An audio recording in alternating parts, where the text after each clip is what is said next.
بسم اللہ الرحمن الرحیم۔ السلام علیکم ورحمۃ اللہ وبرکاتہ۔ ہارون رشید عرض کر رہا ہوں۔ خبر یہ ہے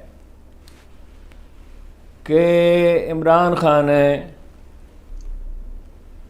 صدر عارف علوی صاحب سے کہا ہے کہ سزاؤں میں معافی کی مجھے کوئی ضرورت نہیں ہے،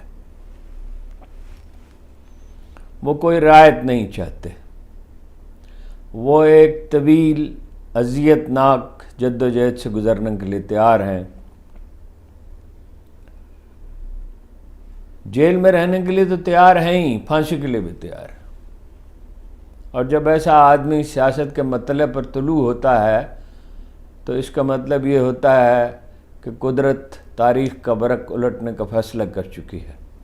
بہت پہلے، کوئی 15 برس پہلے، ایک مشہور ادارہ ہے ایئر کنڈیشن بنانے کا، صدیق چودھری صاحب سے انہوں نے کہا تھا، سیاست میں آنے سے بہت پہلے جب وہ سیاست کی طرف مائل نہیں تھے، انہوں نے کہا آپ کو سیاست میں آنا چاہیے، یہ جنرل حمید گل صاحب کی تجویز سے بہت پہلے کی بات ہے۔ تو انہوں نے کہا میرا تو کوئی ارادہ نہیں، خان نے کہا، سیاست میں آنے کا، لیکن آ گیا تو گیدڑوں کو بھگا دوں گا۔ گیدڑوں کو وہ بھگا چکے ہیں، اب ان کا واسطہ لومڑوں اور لومڑیوں سے ہے۔ آج انہیں پیش کیا گیا عدالت میں تو انہوں نے کہا، ساری پیشکشیں انہوں نے ٹھکرا دی ہیں، اور یہ میں بار بار وضاحت کرتا ہوں کہ مذاکرات براہ راست ان سے نہیں ہوتے، اور وہ میسیج دیا جاتا ہے ان کے بیگم کو، وہ اکثر ٹال دیتی ہیں اور کہتی ہیں کہ بھئی براہ راست ان سے بات کریں، یا کسی کے ذریعے میسیج دیا جاتا ہے، اور میسیج یہی ہے کہ 3 سال کے لیے وہ لا تعلق ہو جائیں۔ یہ وہی پیٹرن ہے جنرل مشرف نے اختیار کیا تھا، اور چلے گئے تھے وہ سعودی عرب، اور دوسری بار جو ہے رو پیٹ کے جنرل باجوہ سے ساز باز کر کے لندن چلے گئے تھے، 50 جعلی وہ بنا کے سرٹیفکیٹ اپنا، وہ کیا پلیٹس ہوتی ہیں اس کا، تو وہ جو جس طرح 92 کا کپ انہوں نے جیتا تھا، وہ خود بھی اس کو بیان کر چکے ہیں تھوڑا سا، لیکن تفصیل کے ساتھ پہلی دفعہ میں نے اسے لکھا تھا، اور کتاب میں بھی شاید ذکر ہے جس کا ترجمہ میں نے کیا تھا۔ 92 کا ورلڈ کپ ہو رہا تھا تو ایک بات انہوں نے اپنے کھلاڑیوں سے چھپائے رکھی، وہ یہ ہے کہ ان کے کندھے میں فریکچر ہو گیا تھا، اور غالباً دائیں کندھے میں، اور وہ ہیئر فریکچر اسے کہتے ہیں، یعنی ہڈی جو ہے اس میں ٹوٹ گئی، مگر یہ کہ وہ ٹوٹ کے بالکل، ایک تو ہڈی کا ٹوٹ جانا اس طرح ہوتا ہے جیسے حادثے میں ہوتا ہے، لیکن یہ ہڈی اس طرح ٹوٹتی ہے جب اس پہ زیادہ بوجھ ڈالا جائے۔ 3.5 گھنٹے کا سپیل کرتے تھے وہ ٹریننگ کے دوران، جس میں 8 پاؤنڈ وزن گر جاتا ہے، تو اس میں ہیئر فریکچر آ گیا تھا، اور ڈاکٹر نے سختی کے ساتھ منع کیا تھا کہ وہ کرکٹ نہیں کھیل سکتے کم از کم کچھ ہفتے کے لیے، جب تک علاج نہ ہو جائے۔ تو عمران خان نے صرف ایک سوال کیا ان سے کہ کیا کوئی ایسا طریقہ ہے، کوئی ایسے انجیکشن ہیں، گولیاں ہیں جو استعمال کر کے میں 8 گھنٹے گراؤنڈ میں کھڑا رہوں؟ اور یہ تو سبھی جانتے ہیں کہ 4 میچ وہ ہار گئے تھے، اور یہ میں ایک سے زیادہ دفعہ بتا چکا کہ میرے اور ان کے مشترکہ دوست گولڈی نے ان سے کہا کہ ورلڈ کپ ختم ہو جائے تو یورپ چلے جانا، اور جب لوگ بھول بھال جائیں گے تو واپس آ جانا۔ وہ چند مہینوں کی بات ہوتی ہے، لوگ رو پیٹ کے خاموش ہو جاتے ہیں۔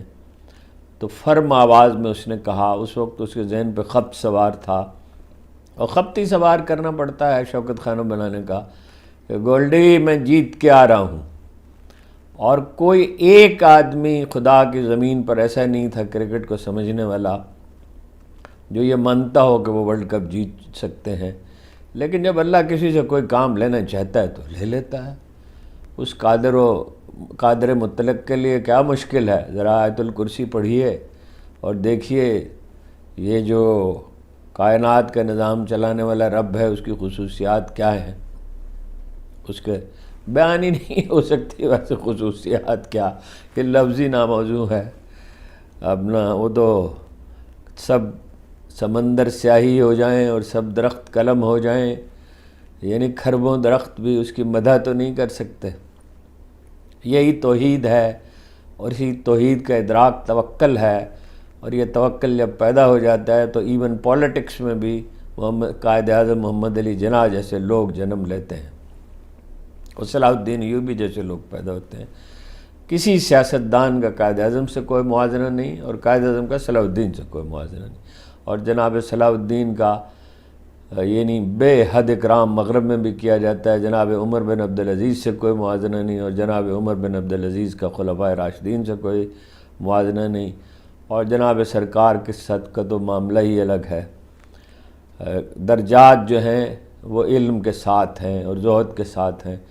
امام جعفر صادق کے بارے میں ایک دفعہ امام ابو حنیفہ نے کہا تھا، اور یہ سنی مورخ لکھتے ہیں، کہ نہ زہد میں ان جیسا کوئی دیکھا، نہ علم میں ان جیسا کوئی پایا۔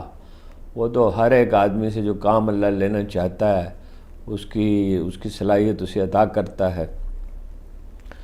تو وہ صدر عارف علوی جو ہیں وہ ہی اے ریلیکٹنٹ پولیٹیشین، اور اپنی ذات سے زیادہ اوپر نہیں اٹھ سکتے، عافیت پسند آدمی ہیں۔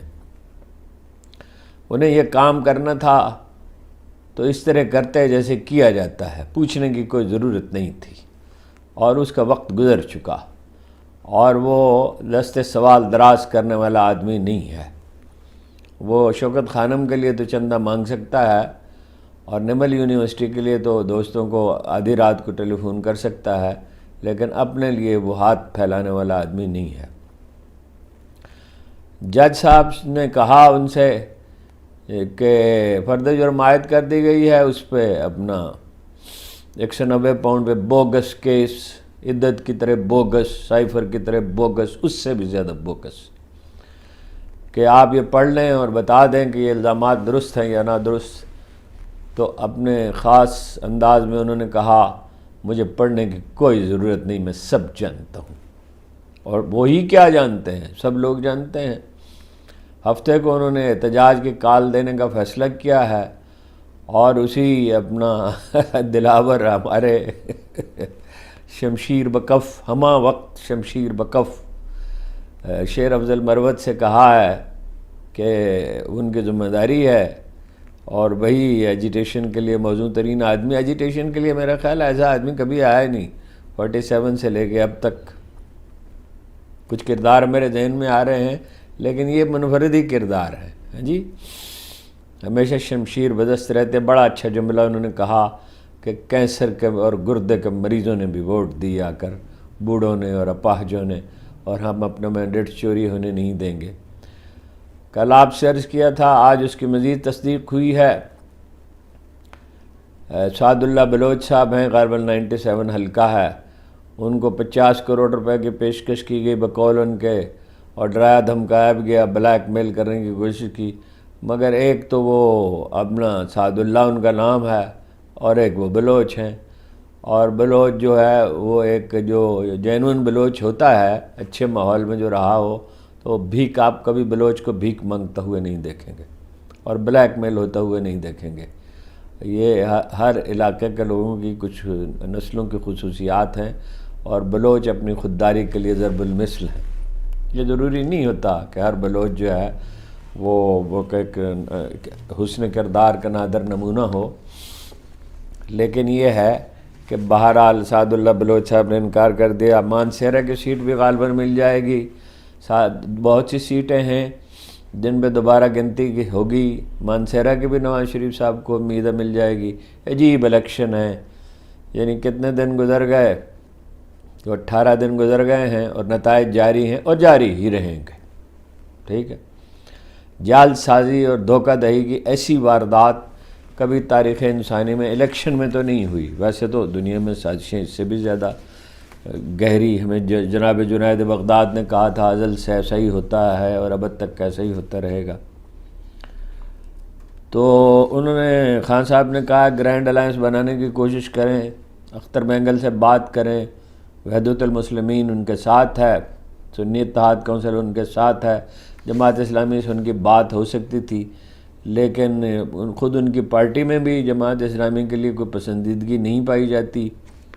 ان کے ارد گرد جو لوگ ہیں ان میں دانائی کم ہے، جذبات زیادہ ہیں، اور جماعت اسلامی والے بھی پرلے درجے کے ہارڈ بارگینر ہیں.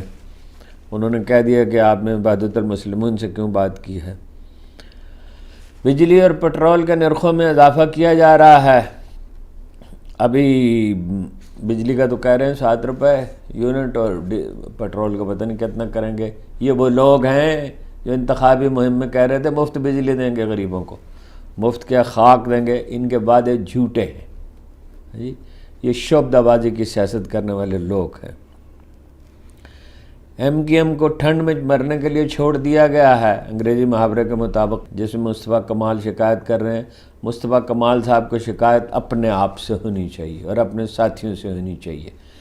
اور انہوں نے کہا کہ ہمیں یہ کہا گیا کہ ہمارا مینڈیٹ پیپلز پارٹی والوں نے نون لیگ سے کہا 60% تک جعلی ہے. صحیح فگر دیا ویسے، 60 تو نہیں ہے، 70-80% ہے جعلی.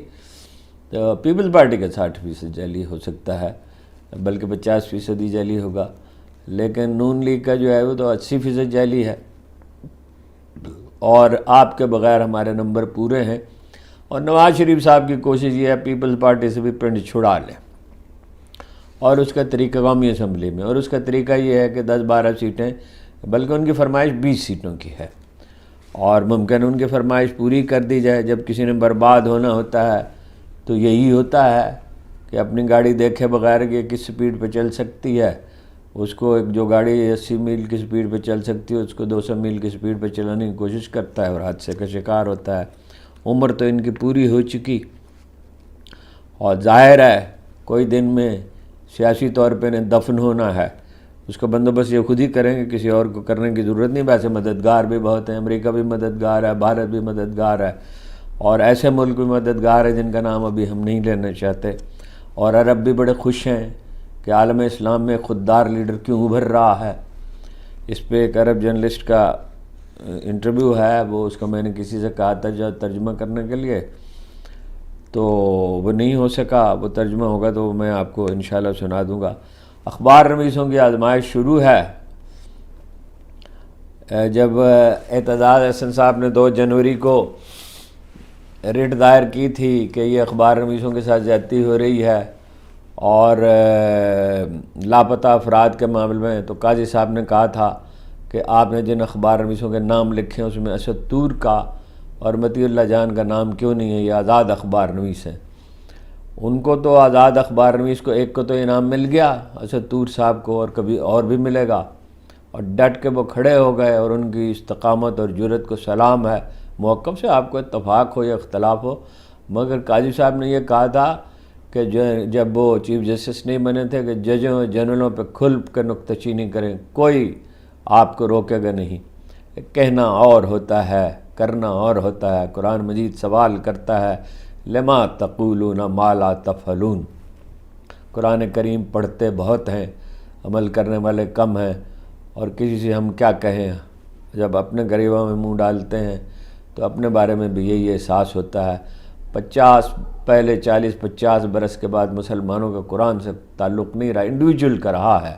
اچھے لوگ تو ہر زمانے میں رہے، نادر روزگار بھی رہے اور قابل رشک بھی رہے، لیکن یہ کہ قرآن مجید کی باتیں کرنا اور ہے اور ان پہ عمل کرنا اور ہے. علماء کرام کو دیکھ لیجئے کیسا سانپ سونگھ گیا ہے ان کو.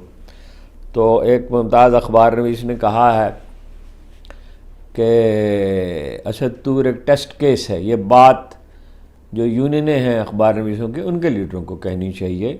یعنی انہوں نے کہا تو ٹھیک کیا، انہیں بھی کہنی چاہیے.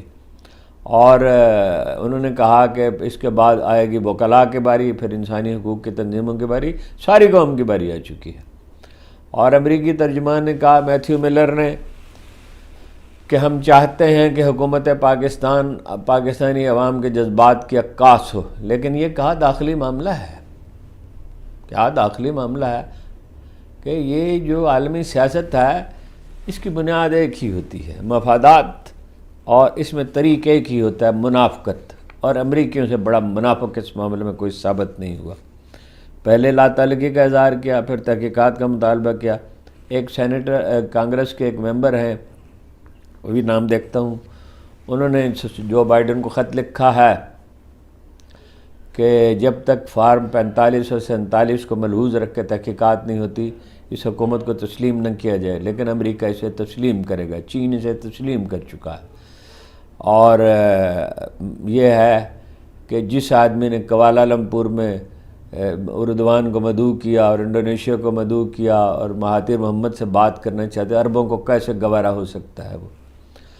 اور امریکہ اور یورپی یونین کو وہ کیسے گوارا ہو سکتا ہے؟ پاکستان کو محتاج رکھنا ہے، پاکستان کو بلیک میل کرنا ہے، پاکستان کو بھارتی بالادستی تسلیم کرنے پر مجبور کرنا ہے، پاکستان سے اڈے مانگنے ہیں، افغانستان کے خلاف کارروائی کرنے کے لیے جس طرح لیاقت علی خان کو قتل کیا گیا تھا کہ انہیں پاکستانی فوج کے سے مدد دینے سے انکار کر دیا تھا، جو شہنشاہ ایران کے خلاف بغاوت ہوئی تھی ڈاکٹر مصدق والی، تو انہیں قتل کیا۔ مجھے کوئی شبہ نہیں امریکیوں نے انہیں قتل کرایا، اب مجھے اس میں بھی کوئی شبہ نہیں ضیاء-ال-حق کو امریکیوں نے قتل کرایا، اس لیے کہ صبغت اللہ مجددی کو حکومت دینا ایسا ہی تھا۔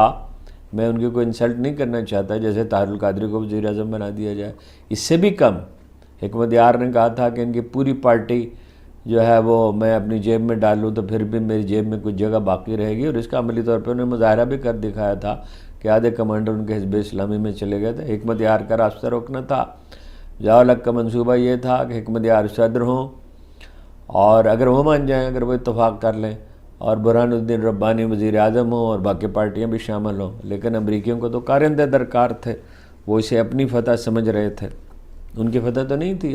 وہ ان کی فتح ہوتی تو خود جب آئے تھے تو وہ فتح حاصل کر لیتے۔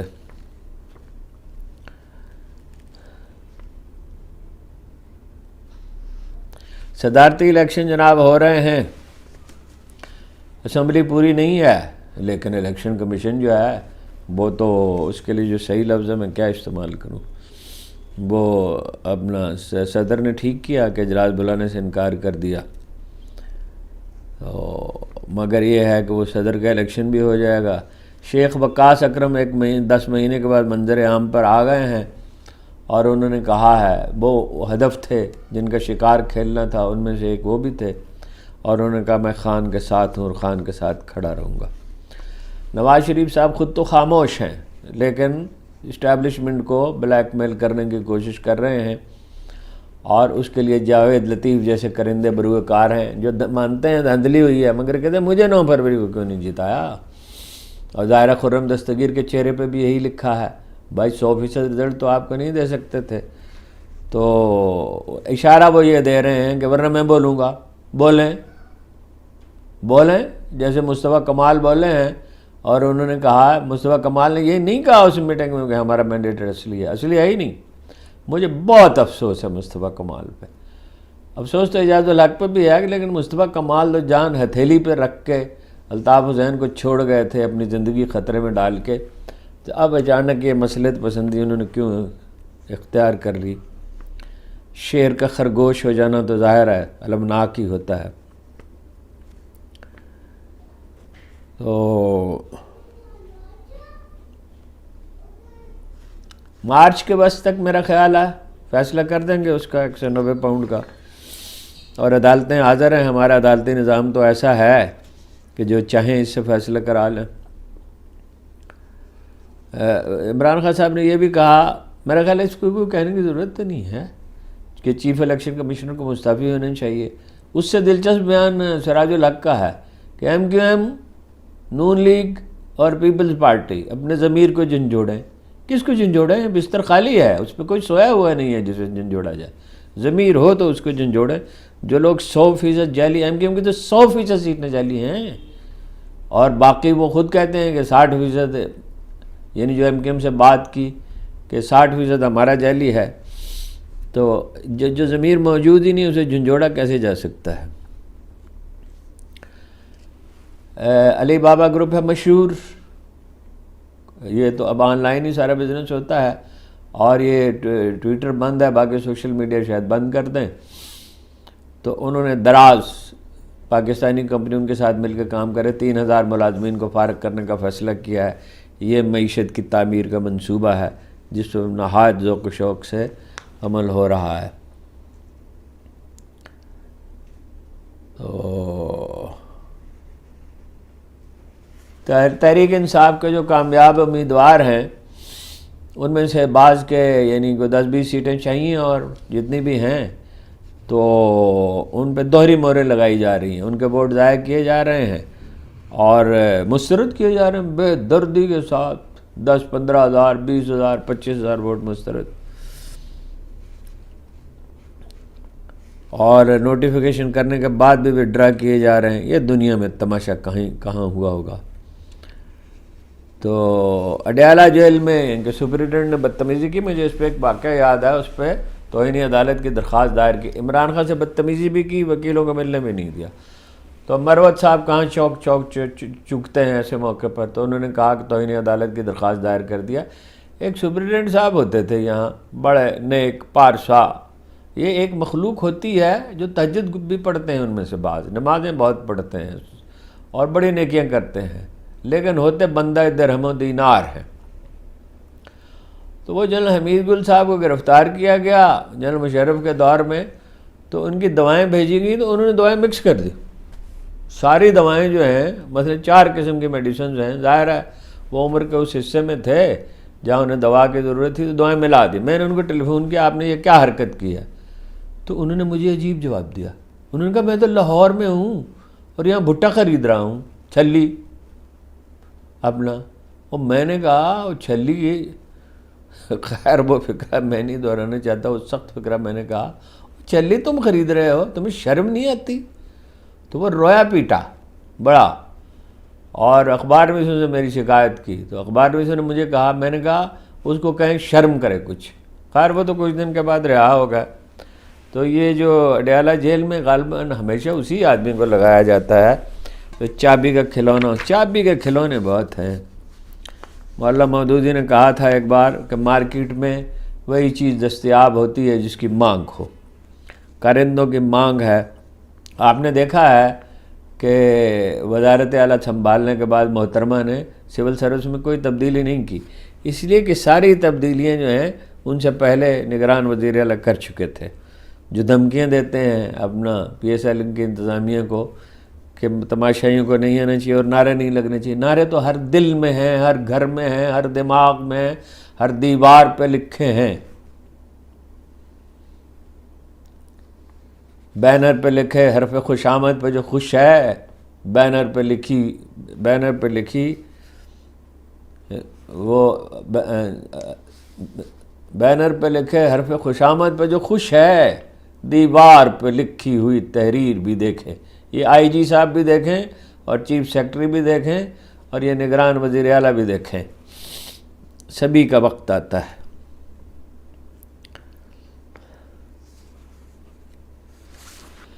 تو وہ جو سرپرائز کا قصہ تھا میری تو سمجھ میں نہیں آیا تھا، میں نے ایسے تو ویسے آپ سے کر ہی دیا، عارف علوی سرپرائز دینا چاہتے تھے، تو سرپرائز دینا تھی تو سرپرائز دیتے نا۔ ہاں جی، عمران خان کے گرد بھی کیسا کیسا آدمی جو ہے وہ جمع ہوا ہے۔ میں نے آخری ملاقات میں ان سے کہا تھا چن چن کے نکمے آدمی آپ نے جمع کیے۔ اچھا جی، اسد طور صاحب سے کہا گیا فون دے دیں وغیرہ وغیرہ، آپ نے غالباً لیپ ٹاپ بھی مانگا، انہوں نے انکار کر دیا۔ ان پہ الزام ہے کہ انہوں نے اپنے سوشل میڈیا اکاؤنٹ کے ذریعے سرکاری اداروں کے خلاف نفرت پیدا کی۔ ایک بڑا اس میں دلچسپ فکرہ ہے کہ گلوریفائنگ اینٹی اسٹیٹ، یہ جلدی میں نے لکھا تھا گلوریفائنگ اینٹی اسٹیٹ، خیر تو اینٹی اسٹیٹ جو ہیں جذبات کو مشتعل کیا، سرکاری اداروں نے خود کیا، عدالتی نظام نے خود کیا، اسٹیبلشمنٹ نے خود کیا، پولیٹیکل پارٹیوں نے خود کیا، پولیس نے ان سب سے بڑھ کر پولیس نے کیا، درندوں کی طرح گھروں میں جا گھسی۔ یعنی 75 سالہ کینسر کی مریضہ جو ہیں وہ ان پہ جھوٹے مقدمے بنائے ڈاکٹر یاسمین راشد سے، اور عثمان ڈار کی والدہ کے گریبان پہ حاضر، شرم سے ڈوب مرو، رتی برابر بھی حیا ہوتی تو شرم سے ڈوب مرتے۔ ایک امریکی فوجی نے، جب آدمی میں حیا ہوتی ہے تو ایک امریکی فوجی نے امریکی اس کے عمارت کے سامنے کھڑے ہو کے خود کو آگ لگا لی کہ میں فلسطینیوں کے قتل عام میں شریک نہیں ہو سکتا، لیکن حیا ہو تو تب ہوتا ہے نا۔ اچھا، وہ میتھیو ملر صاحب نے کہا ہم فریق نہیں ہیں۔ آپ فریق نہیں ہیں، آپ فریق نہیں ہیں۔ کس نے کہا تھا جنرل باجوہ سے کہ مجھے نکالو اس کو، عمران خان کو، تب معاف کریں گے؟ اور جب عمران خان نے کہا تم ہمیں معافی دو گے، ہمیں تمہاری معافی کی کوئی ضرورت نہیں ہے، تو سارے جو ہیں اقتدار اور پیسے کے بھوکے جمع ہو گئے اور اب لڑ رہے ہیں، لڑیں گے ایک دوسرے سے۔ وہ گریک کیسر ان کا نام ہے جنہوں نے صدر بائیڈن کے نام خط لکھا ہے۔ تو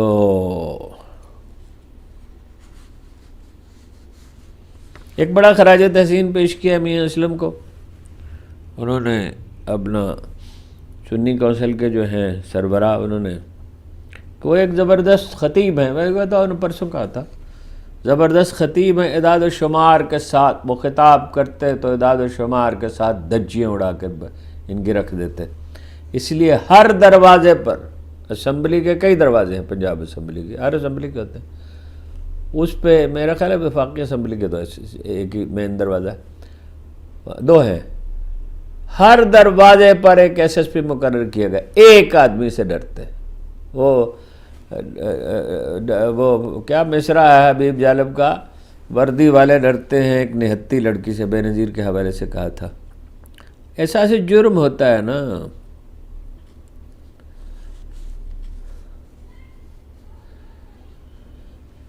تاندلیاں والا 97 ہے جی سعد اللہ بلوچ صاحب کا۔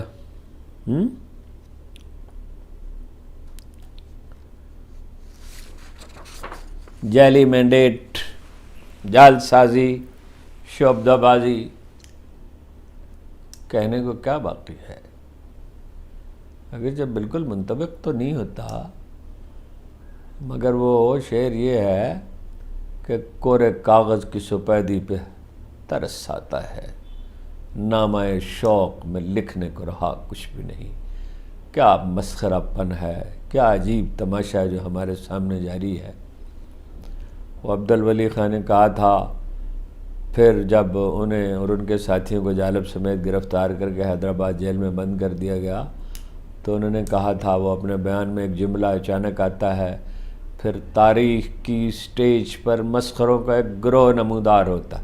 بھٹو بھی کم منتقم مزاج نہیں تھے، لیکن بھٹو نے دھاندلی کتنے کی تھی 70 میں، 30-40 سیٹوں پہ۔ اس دفعہ تو 30-40 سیٹوں پر ہی، 50-60 سیٹوں پر ہی، اب تعداد بھی کم تھی اس وقت، جینوئن الیکشن ہوئے ہیں۔ اور مطلب یہ تو کبھی تماشا ہوا ہی نہیں ہوگا کہ سب سے بڑی پارٹی کے لیڈر کا ٹی وی پہ نام ہی نہیں لے سکتے، تصویر ہی نہیں دکھا سکتے، اس کا بیان جاری نہیں کر سکتے، وہ پریس کانفرنس نہیں کر سکتے، کارنر میٹنگ نہیں کر سکتے، ان کو خریدا جائے گا، ان کو ڈرایا جائے گا، ان کو دھمکیاں دی جائیں گی، ان کی خواتین کی تذلیل کی جائے گی، ان کی بچوں کو تنگ کیا جائے گا، بچوں کے سامنے ماؤں کو گھسیٹا جائے گا۔ کوئی ہٹلر کا زمانہ آ گیا ہے۔ وہ پنجاب میں ایسے موقع پہ آتے ہیں، لوٹ پڑی ہے کوئی، یہ جو خانہ جنگی ہو رہی تھی جب رنجیت سنگھ کے اقتدار سے پہلے اور اس کے بعد بھی، تو یہ کہا جاتا ہے کہ لوٹ پڑی ہے، لوٹ مچی ہوئی ہے۔